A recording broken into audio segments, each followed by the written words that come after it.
गणपती बाप्पा मोरया हे 3 शब्द जरी उच्चारले तरी कोकणी माणसाच्या मनात त्याचा लाडका बाप्पा आकार घेऊ लागतो. नमस्कार मंडळी, मी स्नेहा गवस कोकणातील गणेशोत्सव भाग 3 मध्ये तुमचं मनापासून स्वागत करते. तर मंडळी, हा आहे गणपतीचा पहिला दिवस.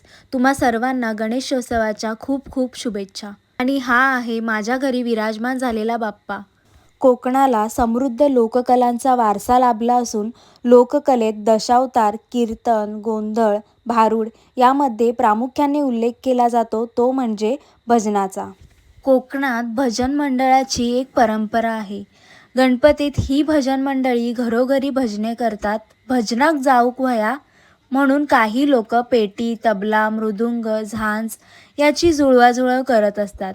यावर्षी कोणाकडे किती दिवस गणपती राहणार याचा अंदाज घेऊन रोज त्याप्रमाणे रोजच्या भजनाचं नियोजन करतात.